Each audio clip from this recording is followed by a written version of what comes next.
क्या आप चाहते हैं अपने पुराने सोचने के तरीके को बदलना? क्या आप नेगेटिव थिंकिंग और स्ट्रेस से छुटकारा पाना चाहते हैं? तो आज हम बात करने वाले हैं एक ऐसी किताब के बारे में जो आपके दिमाग को रिवायरिंग करने में मदद कर सकती है। इसका नाम है रिवायर योर ब्रेन, जिसे लिखा है clinical psychologist doctor John B Arden ने। यह किताब दिखाती है कि हम अपने दिमाग के नए रास्ते कैसे बना सकते हैं और अपने इमोशंस, हैबिट्स और थिंकिंग पैटर्न्स को कैसे कंट्रोल कर सकते हैं। तो वीडियो के एंड तक बने रहिए। और अगर आपको ऐसे ही ज्ञान और मोटिवेशन मिलता रहे तो चैनल को जरूर सब्सक्राइब करें। अध्याय 1, दिमाग की बनावट और बदलाव की ताकत। हम सब सोचते हैं कि हमारा दिमाग जैसा है वैसा ही रहेगा, लेकिन विज्ञान कहता है कि हमारा दिमाग हर समय बदलता रहता है। यह लचीला है, यानी न्यूरोप्लास्टिसिटी के जरिए हम इसे नए तरीके से ढाल सकते हैं। रिवायर योर ब्रेन की शुरुआत इसी विचार से होती है कि इंसान अपने सोचने, समझने और प्रतिक्रिया देने के तरीकों को बदल सकता है, चाहे वो कितने भी पुराने क्यों ना हो। लेखक बताते हैं कि न्यूरोप्लास्टिसिटी एक ऐसी शक्ति है जिसके जरिए हम अपने दिमाग में नए न्यूरल पाथवेज बना सकते हैं। जब हम बार बार किसी आदत या सोच को दोहराते हैं तो हमारा दिमाग उन पैटर्न्स को मजबूत करने लगता है। यही कारण है कि चिंता, डिप्रेशन या नकारात्मक सोच की आदतें समय के साथ मजबूत हो जाती हैं। लेकिन अच्छी खबर ये है कि जैसे ये पाथवेज बने हैं वैसे ही उन्हें बदला भी जा सकता है। इस प्रक्रिया में 4 मुख्य ब्रेन सिस्टम्स भूमिका निभाते हैं: अमिगडला, बेसल गैंग्लिया, प्रीफ्रंटल कॉर्टेक्स और हिपोकैम्पस। इन सभी का आपसी तालमेल हमारे सोचने, महसूस करने और व्यवहार करने के तरीके को निर्धारित करता है। अमिगडाला हमारे डर और भावनाओं से जुड़ा है।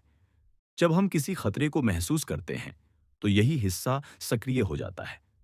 लेकिन अगर हम लगातार डर या चिंता में रहते हैं तो अमिगडाला ओवर एक्टिव हो जाता है और हमारे सोचने की शक्ति कमजोर हो जाती है। प्रीफ्रंटल कॉर्टेक्स वो हिस्सा है जो हमें सोचना, योजना बनाना और भावनाओं पर नियंत्रण रखना सिखाता है। जब हम माइंडफुलनेस या सोच समझकर निर्णय लेते हैं तो यही हिस्सा काम करता है। लेकिन तनाव या चिंता में रहने से इसका काम धीमा पड़ जाता है। हिपोकैम्पस हमारी यादों और अनुभवों का केंद्र है। यह हमें बीते अनुभवों से सीखने में मदद करता है। लेकिन लगातार तनाव हिपोकैम्पस को कमजोर बना देता है, जिससे हम पुरानी गलतियों को दोहराते रहते हैं। बसाल गंगलिया हमारी आदतों का भंडार है। यह वही हिस्सा है जो हमें बिना सोचे किसी आदत को दोहराने पर मजबूर करता है। अच्छी आदतें और बुरी आदतें दोनों ही यहीं संग्रहित होती हैं। अब सवाल उठता है कि इन हिस्सों को कैसे रिवायर्ड किया जाए। लेखक का कहना है कि इस प्रक्रिया के लिए सजगता, माइंडफुलनेस, दोहराव, रेपिटिशन, उद्देश्यपूर्ण सोच, इंटेंशनल थिंकिंग और सकारात्मक व्यवहार, पॉजिटिव एक्शंस जरूरी है। जब हम जानबूझकर अच्छे विचारों को चुनते हैं और उन्हें रोज दोहराते हैं तो धीरे धीरे दिमाग में नए रास्ते बनते हैं। शुरुआत में ये नए रास्ते कमजोर होते हैं, लेकिन अभ्यास और समय के साथ ये मजबूत होते जाते हैं। उदाहरण के तौर पर, अगर कोई व्यक्ति हर सुबह उठकर शुक्रगुजारी की भावना में डूब जाए तो कुछ ही हफ्तों में उसका नजरिया जिंदगी के प्रति बदलने लगेगा। लेखक बताते हैं कि हर बार जब हम सोचते हैं, हमारा दिमाग थोड़ा बदलता है। अगर हम लगातार नकारात्मक सोचते हैं तो हम एक ऐसे दिमाग का निर्माण करते हैं जो हर चीज में बुराई देखता है। लेकिन अगर हम सकारात्मकता, करुणा और जागरूकता की ओर बढ़ते हैं तो हम एक ऐसा दिमाग बना सकते हैं जो समाधान खोजता है, डर से बाहर निकलता है और खुशी महसूस करता है। ये प्रक्रिया एक दिन में नहीं होती। ये एक धीमी लेकिन स्थायी यात्रा है। एक पौधे की तरह जिसे हर दिन थोड़ा पानी चाहिए होता है, वैसे ही दिमाग को हर दिन सकारात्मक सोच और सही आदतों की जरूरत होती है। इस अध्याय में लेखक यह भी समझाते हैं कि हमारा दिमाग हर अनुभव के साथ सीखता है। जब हम किसी चीज पर ध्यान केंद्रित करते हैं और उसे बार बार दोहराते हैं तो हमारे दिमाग की न्यूरॉन्स आपस में जुड़ने लगते हैं। ये कनेक्शंस ही हमारी नई आदतें और सोच के आधार बनते हैं। इसके अलावा लेखक बताते हैं कि भावनात्मक स्थितियां, इमोशनल स्टेट्स, भी दिमाग को प्रभावित करती हैं। अगर कोई व्यक्ति लगातार तनाव में रहता है, तो उसका दिमाग उस तनाव के लिए अनुकूल हो जाता है। वो चीज़ों को तनावपूर्ण नज़रिए से देखने लगता है। लेकिन अगर वो व्यक्ति शांति, कृतज्ञता और प्रसन्नता के क्षणों को बढ़ाने पर ध्यान दे, तो दिमाग का रुख दिरा धीरे-धीरे बदल सकता है। लेखक कहते हैं कि यह प्रक्रिया वैज्ञानिक रूप से सिद्ध है। पिछले कुछ दशकों में न्यूरोसाइंस ने यह साबित किया है कि दिमाग नई न्यूरल पाथवेज बनाने में सक्षम है। यहाँ तक कि 60 या 70 साल की उम्र में भी दिमाग रिवायर्ड हो सकता है। इस अध्याय का सबसे महत्वपूर्ण संदेश यही है, आप बदल सकते हैं। आपके पुराने डर, बुरी आदतें, चिंता और नकारात्मक सोच, ये सब बदले जा सकते हैं। लेकिन इसके लिए आपको अपने दिमाग के साथ सहयोग करना होगा। रोज थोड़ा-थोड़ा करके सही दिशा में कदम बढ़ाने होंगे। लेखक ये भी बताते हैं कि अपने दिमाग को रिवायरिंग करने का मतलब सिर्फ खुशी महसूस करना नहीं है। इसका मतलब है अपने जीवन की दिशा को नियंत्रित करना। जब आप अपने सोचने और प्रतिक्रिया देने के तरीकों को बदलते हैं, तो आप अपने संबंधों, काम और रोजमर्रा की जिंदगी में बेहतर निर्णय लेने लगते हैं। अंत में लेखक हमें यह याद दिलाते हैं कि हमें अपने दिमाग के संरचनात्मक बदलावों के लिए धैर्य रखना होगा। शुरुआत में बदलाव धीमा लगेगा, लेकिन अगर आप लगातार प्रयास करते रहेंगे, तो आप महसूस करेंगे कि अब आप चीजों पर अलग नजर डालते हैं, बेहतर महसूस करते हैं और एक सकारात्मक जीवन जीते हैं। अध्याय 2, नकारात्मक सोच को पहचानना और बदलना। हमारा दिमाग हर रोज हजारों विचारों से भर जाता है। इनमें से कई विचार ऐसे होते हैं जो हमें डर, चिंता या निराशा की ओर ले जाते हैं। सबसे ज्यादा चुनौती वाली बात यह है कि हम इन विचारों को सच मान लेते हैं, चाहे वो केवल एक डर या गलत फहमी ही क्यों ना हो। इसी सोच को लेखक ऑटोमेटिक नेगेटिव थॉट्स या स्वचालित नकारात्मक सोच कहते हैं। यानी वे विचार जो बिना सोचे समझे एक आदत की तरह दिमाग में आ जाते हैं। लेखक बताते हैं कि जब ये नकारात्मक सोच लंबे समय तक बनी रहती है, तो हमारा दिमाग इन्हें एक सामान्य प्रक्रिया मान लेता है और फिर उसी के अनुसार व्यवहार करने लगता है। उदाहरण के तौर पर, अगर कोई बार बार सोचता है कि मैं कभी सफल नहीं हो सकता, तो उसका दिमाग उसी सोच के आधार पर हार मानने लगेगा, चाहे वास्तविकता कुछ भी हो। इसलिए सबसे पहला कदम है इन सोचों को पहचानना। लेखक कहते हैं कि हमें अपनी सोच पर नजर रखनी चाहिए। जब भी हम कोई निर्णय लेने लगें या किसी परिस्थिति में खुद को तनाव में पाएं, तो यह सोचना चाहिए, क्या यह विचार तर्कसंगत है? क्या इसका कोई प्रमाण है? अक्सर हम पाएंगे कि हमारी नकारात्मक सोच भावनाओं पर आधारित होती है, तथ्यों पर नहीं। लेखक इस अध्याय में कुछ आम नकारात्मक सोचने के पैटर्न का जिक्र करते हैं। एक, ओवर जनरलाइजेशन, अति सामान्यीकरण। जब हम एक नकारात्मक अनुभव को पूरे जीवन पर लागू कर देते हैं, जैसे एक बार असफल हुआ तो हमेशा असफल ही रहूंगा। दो, कैटास्ट्रोफाइजिंग, विनाश की कल्पना। छोटी समस्याओं को बहुत बड़ा बना देना, जैसे अगर इंटरव्यू में गलती हो गई तो मेरी पूरी जिंदगी बर्बाद हो जाएगी। थ्री, माइंड रीडिंग, सोच पढ़ना। बिना सबूत के मान लेना कि दूसरों को आपके बारे में बुरा लगता है। चार, ब्लैक एंड व्हाइट थिंकिंग, काला या सफेद सोच। बीच का कोई रास्ता नहीं, या तो सब अच्छा या सब बेकार। जब हम इन थिंकिंग पैटर्न्स को पहचान लेते हैं, तो अगला कदम होता है इन्हें चैलेंज करना। लेखक सुझाते हैं कि हर नकारात्मक सोच का सामना एक सवाल से करें, क्या मैं इस सोच को किसी दोस्त के लिए सही मानता? अक्सर हम अपने लिए ज्यादा सख्त होते हैं और दूसरों के लिए ज्यादा दयालु। इस अंतर को समझना जरूरी है। एक और जरूरी तरीका है सोच को दोबारा फ्रेम करना, रिफ्रेमिंग। मतलब हम एक ही स्थिति को नए नजरिए से देखें। मान लीजिए किसी से बात करते हुए आपने कुछ गलत बोल दिया। नकारात्मक सोच कहेगी मैं बेवकूफ हूं, लेकिन सकारात्मक रिफ्रेमिंग कहेगा हर किसी से कभी न कभी गलती होती है, मैं अगली बार और अच्छा करूंगा। लेखक बताते हैं कि यह बदलाव आसान नहीं होता। हमारा दिमाग पुराने रास्तों पर चलने का आदी होता है, लेकिन जब हम नए रास्तों पर चलने की कोशिश करते हैं, तो दिमाग धीरे धीरे उन पर चलना सीख जाता है। यही न्यूरोप्लास्टिसिटी है। पुरानी नकारात्मक सोच को हटाकर नई रचनात्मक सोच के लिए रास्ता बनाना। इस अध्याय में लेखक माइंडफुलनेस का भी जिक्र करते हैं। जब हम किसी नकारात्मक सोच को पकड़ते हैं तो उसका प्रभाव कम हो जाता है। जैसे ही आप कहते हैं यह सिर्फ एक सोच है, हकीकत नहीं, वैसे ही दिमाग में एक दूरी बन जाती है और आप उस सोच के गुलाम नहीं रहते। माइंडफुलनेस का मतलब है हर विचार, भावना और अनुभव को बिना जज किए बस देखना। जब हम किसी भी विचार को बस होते हुए देखते हैं तो हम उसके असर से बाहर आ जाते हैं। लेखक कहते हैं कि इस अभ्यास से हम अपनी सोच को ज्यादा स्पष्ट, शांत और संतुलित बना सकते हैं। लेखक यहाँ एक सुझाव भी देते हैं, सोच का रिकॉर्ड बनाएं। जब भी कोई गहरी नकारात्मक सोच आए तो उसे लिख लें। फिर सोचिए, क्या ये 100% सच है? क्या इसका कोई दूसरा पक्ष हो सकता है? अगर कोई और मेरी जगह होता तो क्या मैं यही सोचता? इससे आप पाएंगे कि आपकी नकारात्मक सोच अक्सर एक इल्यूजन होती है और असलियत उससे अलग होती है। लेखक कहते हैं कि हमें यह समझना जरूरी है कि हम सोच नहीं हैं, हम सोचने वाले हैं। यह समझना ही हमें अपनी नकारात्मक सोच से अलग करता है और बदलाव का रास्ता दिखाता है। इस अध्याय का एक और मुख्य हिस्सा है सेल्फ कंपैशन, यानी अपने प्रति दया।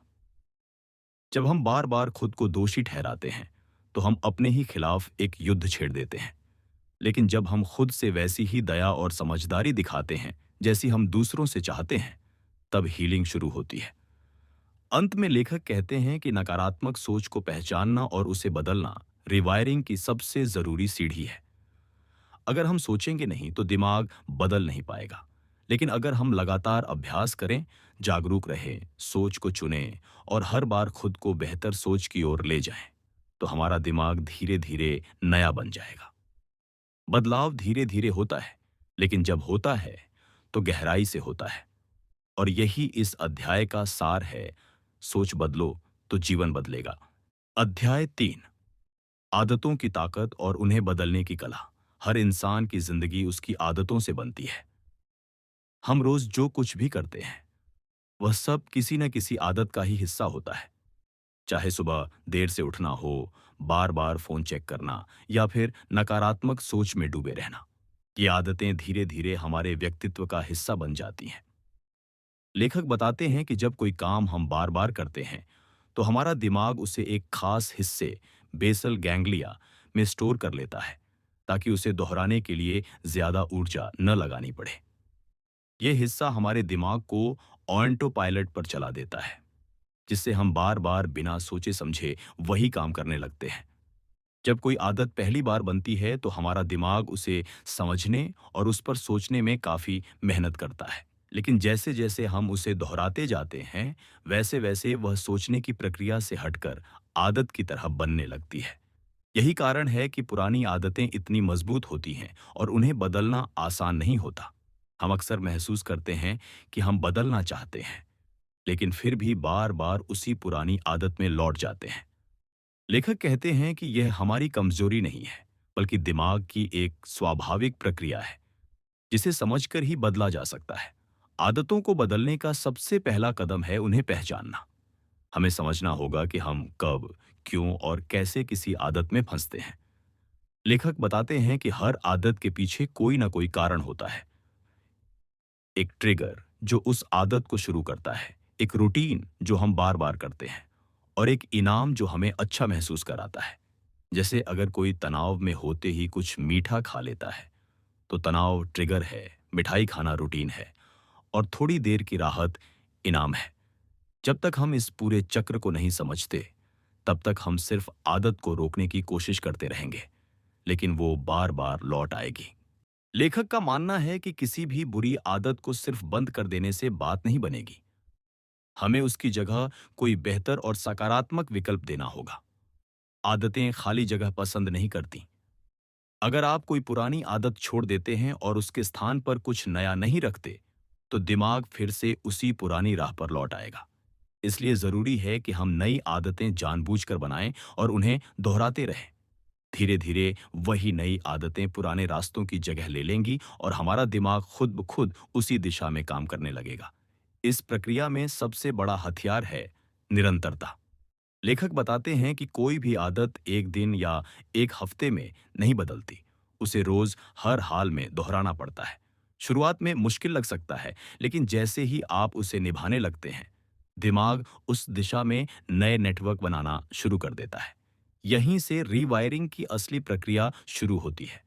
आप अपने दिमाग को यह सिखाते हैं कि अब यह नया तरीका ही सही है, और फिर कुछ समय बाद वही नया तरीका आपकी पहचान बन जाता है। लेखक बार बार इस बात पर जोर देते हैं कि इस पूरी प्रक्रिया में सजगता यानी माइंडफुलनेस बहुत जरूरी है। जब हम किसी आदत में डूबे होते हैं, तो अक्सर हमें पता ही नहीं होता कि हम क्या कर रहे हैं। लेकिन जैसे ही हम अपने व्यवहार को देखना शुरू करते हैं, जैसे अभी मैं बिना सोचे फोन क्यों खोल रहा हूं, तो एक क्षणिक रुकावट आती है। यही रुकावट आपको विकल्प चुनने का मौका देती है। आप उसी पुरानी आदत को दोहरा सकते हैं या एक नया रास्ता चुन सकते हैं। और जब आप बार बार नया रास्ता चुनते हैं, तो दिमाग रिवायर्ड होने लगता है। इस अध्याय का मूल संदेश यही है कि आदतें बहुत ताकतवर होती हैं, लेकिन आप उनसे भी ज्यादा ताकतवर हैं। अगर आप जागरूक होकर हर दिन थोड़े थोड़े बदलाव करें, तो आप न सिर्फ अपनी आदतें बदल सकते हैं, बल्कि अपनी जिंदगी की दिशा भी तय कर सकते हैं। दिमाग वही करता है जो आप उसे सिखाते हैं, और अगर आप उसे बार बार सही चीज सिखाएंगे, तो वह नया बन जाएगा। यही रीवायरिंग का असली कमाल है। अध्याय 4, भावनाओं को समझना और उन पर नियंत्रण पाना। इंसान की सबसे बड़ी ताकत उसकी भावनाएं होती हैं, और कभी-कभी वही सबसे बड़ी कमजोरी भी बन जाती है। जब हम अपनी भावनाओं को समझ नहीं पाते, तब वे हमें अपने काबू में कर लेती हैं। लेखक कहते हैं कि दिमाग को रिवायर करने की दिशा में अगला अहम कदम है अपनी भावनाओं को पहचानना, स्वीकार करना और उन्हें सही दिशा में मोड़ना। जब हम ये सीख जाते हैं, तो न सिर्फ हमारा मानसिक स्वास्थ्य सुधरता है, बल्कि हमारा आत्मविश्वास और निर्णय लेने की शक्ति भी कई गुना बढ़ जाती है। हर भावना का कोई न कोई मकसद होता है। डर हमें सतर्क करता है, गुस्सा अन्याय के खिलाफ खड़े होने की चेतावनी देता है, और दुख हमें आत्म मंथन करने का अवसर देता है। समस्या तब शुरू होती है जब ये भावनाएं बेकाबू हो जाती हैं या जब हम उन्हें दबाने की कोशिश करते हैं। लेखक बताते हैं कि ज्यादातर लोग भावनाओं से भागते हैं या उन्हें नजरअंदाज करते हैं, लेकिन इससे वे और अधिक तेजी से उभरती हैं। दिमाग के अंदर की दुनिया में जो दबाया जाता है, वो और गहराई से जमा हो जाता है। लेखक का सुझाव है कि सबसे पहले हमें यह स्वीकार करना होगा कि हर भावना वैध है। कोई भी भावना गलत नहीं होती। हमें उन्हें अनुभव करने देना चाहिए, पर उनके पीछे बहने नहीं देना चाहिए। ये संतुलन सिर्फ अभ्यास से आता है, और इसका जरिया है सजगता यानी माइंडफुलनेस। जब हम किसी भावना को आते हुए पहचान लेते हैं, जैसे मुझे गुस्सा आ रहा है या मैं डर महसूस कर रहा हूं, तो हम उसके प्रभाव में बहने के बजाय एक कदम पीछे हटकर उसे देख पाते हैं। ये छोटा सा कदम ही रिवायरिंग की शुरुआत बन जाता है। भावनाओं को नियंत्रित करने के लिए लेखक एक बेहद सरल लेकिन गहरा अभ्यास सुझाते हैं। गहरी सांस लेना। जब हम तनाव में होते हैं, तो हमारी सांसें छोटी और तेज हो जाती हैं। लेकिन जब हम जानबूझकर गहरी और धीमी सांस लेते हैं, तो हमारा दिमाग एक संकेत प्राप्त करता है कि अब सब ठीक है। इससे अमिग्डला की सक्रियता कम हो जाती है, और प्रीफ्रंटल कॉर्टेक्स, जो सोचने और समझने का केंद्र है, फिर से नियंत्रण में आ जाता है। लेखक ये भी बताते हैं कि भावनात्मक संतुलन के लिए जर्नलिंग यानी अपने विचारों और भावनाओं को लिखना बहुत फायदेमंद होता है। जब हम अपने अंदर चल रहे भावनात्मक तूफान को शब्दों में ढालते हैं, तो वो कम खतरनाक लगने लगता है। यह लेखन एक तरह का मानसिक दर्पण बन जाता है, जिसमें हम खुद को स्पष्ट रूप से देख सकते हैं। इसी के साथ लेखक इस बात पर जोर देते हैं कि हमें भावनाओं को ठीक करने की जरूरत नहीं है। सिर्फ उन्हें महसूस करना और समझना काफी है। जब हम बार बार खुद को यह अभ्यास कराते हैं कि हर भावना के पीछे एक कारण है, तो हम भावनाओं के शिकार नहीं रहते, बल्कि उनके मार्गदर्शक बन जाते हैं। यह परिवर्तन धीमा होता है, लेकिन बहुत गहरा होता है। इस अध्याय का सबसे अहम संदेश यही है कि भावनाओं पर नियंत्रण का मतलब उन्हें दबाना नहीं है, बल्कि उन्हें सम्मानपूर्वक समझना है। जब हम ये करना सीख लेते हैं तो हमारा दिमाग पहले से कहीं ज्यादा शांत, संतुलित और प्रभावशाली बन जाता है। और यही रीवायरिंग का असली लक्ष्य है। एक ऐसा दिमाग जो हर स्थिति में स्थिर, सशक्त और जागरूक रह सके। अध्याय 5, ध्यान केंद्रित करने की शक्ति। आज के समय में इंसान की सबसे बड़ी परेशानी यह है कि वह लंबे समय तक किसी एक विचार, कार्य या उद्देश्य पर टिककर ध्यान नहीं लगा पाता। हमारा मन, हमारी ऊर्जा और हमारी सोच सब बिखरी हुई है। चारों ओर से आती सूचनाएं, मोबाइल की नोटिफिकेशन, सोशल मीडिया का आकर्षण और लगातार बदलती प्राथमिकताएं, इन सब ने हमारे दिमाग को एक अशांत सरोवर बना दिया है। ऐसे माहौल में जब हम अपने दिमाग को रिवायर करने की बात करते हैं, तो सबसे पहली चीज जिसकी जरूरत है, वह है ध्यान की स्थिरता। लेखक बताते हैं कि हमारा दिमाग उसी चीज को मजबूत बनाता है जिस पर हम बार बार ध्यान केंद्रित करते हैं। अगर हम हर समय व्याकुलता, डर, चिंता या गुस्से से जुड़ी चीजों पर ध्यान देंगे, तो हमारा दिमाग उसी दिशा में रिवायर्ड होता जाएगा। लेकिन अगर हम अपने ध्यान को शांत, सकारात्मक और सृजनात्मक विचारों की ओर मोड़ें, तो दिमाग उसी के अनुसार नई न्यूरल पाथवेज बनाना शुरू कर देता है। लेखक का यह कहना बेहद महत्वपूर्ण है। Where attention goes, neurons grow. यानी जहां ध्यान जाएगा वहीं दिमाग के नेटवर्क बढ़ेंगे। ध्यान केंद्रित करने की शक्ति कोई जन्मजात प्रतिभा नहीं है, यह अभ्यास से आती है। और शुरुआत में यह अभ्यास थोड़ा असहज लग सकता है। लेकिन लेखक ये समझाते हैं कि जैसे शरीर को स्वस्थ बनाने के लिए व्यायाम जरूरी होता है, वैसे ही दिमाग को केंद्रित और शांत बनाने के लिए ध्यान का व्यायाम करना जरूरी है। इसके लिए सबसे प्रभावी तरीका है एकाग्रता आधारित ध्यान, जिसमें हम अपने पूरे मन से एक ही चीज पर ध्यान लगाते हैं। चाहे वह अपनी सांस हो, एक मंत्र हो या फिर कोई स्थिर वस्तु। लेखक बताते हैं कि जब हम ध्यान के अभ्यास के दौरान अपने मन को भटकता हुआ पाते हैं, तो घबराने की जरूरत नहीं है। यही तो अभ्यास का हिस्सा है। असली रिवायरिंग तब शुरू होती है जब हम बार बार अपने ध्यान को भटकने के बाद भी वापस उसी एक केंद्र पर लाते हैं। हर बार जब हम अपने ध्यान को नियंत्रित करते हैं, तो हम दिमाग में संयम और स्थिरता का नेटवर्क मजबूत कर रहे होते हैं। इसके साथ ही लेखक एक और बात पर जोर देते हैं, और वह है सिंगल टास्किंग। आजकल लोगों को लगता है कि मल्टीटास्किंग उन्हें ज्यादा तेज और उत्पादक बनाती है। लेकिन वैज्ञानिक अध्ययन बताते हैं कि मल्टीटास्किंग से हमारा दिमाग और ज्यादा थकता है, गलती की संभावना बढ़ती है और लॉन्ग टर्म में हमारी फोकस कैपेसिटी कमजोर होती है। लेखक सलाह देते हैं कि हमें हर काम को पूरी उपस्थिति के साथ एक समय पर एक ही काम करने की आदत डालनी चाहिए। चाहे आप खाना खा रहे हों, किताब पढ़ रहे हों या किसी से बातचीत कर रहे हों, उसमें पूरी तरह उपस्थित रहना ही असली ध्यान है। ध्यान केंद्रित करने के लिए एक और जरूरी अभ्यास है डिजिटल डिटॉक्स। लेखक कहते हैं कि हमें रोजाना कुछ समय तकनीक से दूर रहकर अपने विचारों के साथ अकेले बैठने की आदत डालनी चाहिए। जब हम मोबाइल और स्क्रीन से दूर रहते हैं, तो दिमाग को शांति और रिकवरी का समय मिलता है। यही समय होता है जब हमारी सोच गहराई में जाती है और दिमाग नई रचनात्मकता पैदा करता है। लेखक यह भी कहते हैं कि ध्यान केंद्रित रहने के लिए नींद, संतुलित आहार और व्यायाम जैसे शारीरिक तत्वों का भी बड़ा योगदान होता है। अगर शरीर थका हुआ है, तो दिमाग भी थका होगा, और एक थका हुआ दिमाग ध्यान केंद्रित नहीं कर सकता। इसलिए रीवायरिंग की प्रक्रिया सिर्फ मानसिक नहीं, बल्कि शारीरिक अनुशासन पर भी आधारित है। भावनात्मक संतुलन भी ध्यान पर सीधा असर डालता है। जब हम भीतर से बेचैन होते हैं, तो हमारा ध्यान अपने आप ही बिखर जाता है। लेखक सजगता का अभ्यास करने की सलाह देते हैं, जैसे कि रोज 5 से 10 मिनट तक केवल सांसों पर ध्यान देना। यह सरल लगने वाला अभ्यास दिमाग में क्लैरिटी लाता है और सोच को स्थिर बनाता है। यह रिवायरिंग की वह नींव है जिस पर हर नई सोच, आदत और व्यवहार टिकेगा।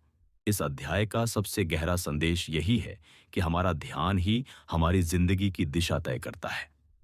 अगर हम अपने ध्यान की डोर को अपने हाथों में ले लें, तो हम अपने विचारों, भावनाओं और निर्णयों को भी नियंत्रित कर सकते हैं। ये प्रक्रिया धीमी जरूर होती है, लेकिन जब हम नियमित रूप से इसे अपनाते हैं, तो नतीजे चौंकाने वाले होते हैं। हमारा दिमाग शांत, स्पष्ट और उद्देश्यपूर्ण बन जाता है। और यही रिवायर्ड ब्रेन की सबसे सुंदर पहचान है। अध्याय 6, नया दिमाग, नई जिंदगी। हमारा दिमाग हर पल बदल रहा है। वो हर अनुभव, हर भावना, हर विचार और हर आदत के साथ एक नया रूप ले रहा है, चाहे हम इस प्रक्रिया को समझे या नहीं। लेकिन जैसे ही हम इस परिवर्तन को सजगता से अपनाते हैं, वैसे ही हम खुद को एक नए स्तर पर विकसित होते हुए महसूस करने लगते हैं। लेखक बताते हैं कि दिमाग को रिवायर करना कोई जादू नहीं है, बल्कि एक समर्पित अभ्यास है। एक ऐसी यात्रा जो भीतर से शुरू होती है और जीवन के हर क्षेत्र को छू जाती है। इस यात्रा की शुरुआत होती है नकारात्मक सोच को पहचानने और बदलने से, जहां हम सीखते हैं कि हमारे विचार ही हमारी दुनिया को आकार देते हैं। फिर हम अपने अंदर जमी हुई बुरी आदतों को पहचानते हैं और उन्हें सकारात्मक आदतों में बदलने का अभ्यास करते हैं। हम अपनी भावनाओं को समझना और उन्हें संभालना सीखते हैं, ताकि वे हमें तोड़ने की जगह संबल दें। और अंततः हम अपने ध्यान और फोकस को प्रशिक्षित करते हैं, जिससे हमारा दिमाग स्थिर, स्पष्ट और प्रभावशाली बनता है। लेकिन यह सब केवल तब सफल होता है जब हम इसे अपनी रोजमर्रा की जिंदगी में उतारते हैं। लेखक कहते हैं कि रीवायरिंग कोई एक बार का बदलाव नहीं है। यह एक सतत प्रक्रिया है, जिसमें हम हर दिन थोड़ा थोड़ा आगे बढ़ते हैं। शुरुआत में यह सब एक चुनौती की तरह लगता है, जैसे किसी अंधेरे कमरे में रास्ता ढूंढना। लेकिन जैसे जैसे हम अभ्यास करते हैं, वैसे वैसे यह रास्ता रोशनी से भरने लगता है। हम खुद में बदलाव महसूस करने लगते हैं, अपने विचारों में, प्रतिक्रियाओं में, फैसलों में और रिश्तों में। लेखक इस अंतिम अध्याय में बताते हैं कि रीवायरिंग का सबसे बड़ा प्रभाव होता है आत्मनिर्भरता का विकास। हम अब बाहरी परिस्थितियों पर निर्भर नहीं रहते। हम जानने लगते हैं कि हमारी खुशी, शांति और सफलता सब कुछ हमारे अपने दिमाग से शुरू होती है। जब दिमाग शांत और सजग होता है, तो जीवन की उलझनें भी सरल लगने लगती हैं। हम अपनी सीमाओं से बाहर निकलकर संभावनाओं की ओर बढ़ते हैं। इस पूरे परिवर्तन में सबसे जरूरी है निरंतरता।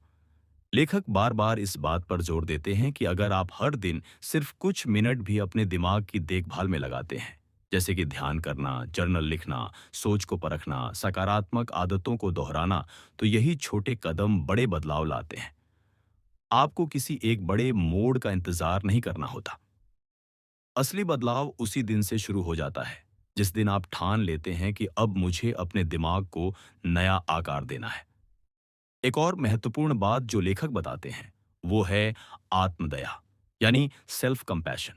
इस यात्रा में उतार चढ़ाव जरूर आएंगे। कभी कभी आपको लगेगा कि आप फिर उसी नकारात्मक सोच में फंस गए हैं, या पुरानी आदतें लौट आई हैं। ऐसे समय में खुद से कठोर होने की बजाय खुद को समझना और सहारा देना बहुत जरूरी है। बदलाव कभी सीधा नहीं होता, वो जिगजैग चलता है, लेकिन अगर आप चलते रहेंगे तो मंजिल जरूर मिलेगी। अंत में लेखक हमें याद दिलाते हैं कि दिमाग कोई मशीन नहीं है। वह एक जीवित संरचना है जो हर दिन सीखती है, बढ़ती है और बदलती है। अगर आप उसे प्यार, ध्यान और सही दिशा देंगे, तो वह आपके जीवन को वैसे ही बदल देगा जैसे एक बीज सही देखभाल में वटवृक्ष बन जाता है। आप वही नहीं रहेंगे जो आप थे, आप वो बन जाएंगे जो आप हमेशा से बन सकते थे, एक शांत, स्पष्ट, संतुलित और सशक्त व्यक्ति। तो अब यह किताब खत्म नहीं होती, बल्कि यहीं से एक नई शुरुआत होती है। एक ऐसा जीवन जिसमें आप अपने दिमाग के मालिक हैं, न कि उसके गुलाम। एक ऐसा जीवन जिसमें विचार, भावना और कार्य सब सजगता से चुनकर जिए जाते हैं। और यही है असली रिवायर योर ब्रेन, एक नया दिमाग, एक नई जिंदगी। तो दोस्तों, रीवायर योर ब्रेन की इस यात्रा में आपने जाना कि कैसे हमारा दिमाग हर पल बदल सकता है, अगर हम उसे बदलने का विकल्प खुद चुनें।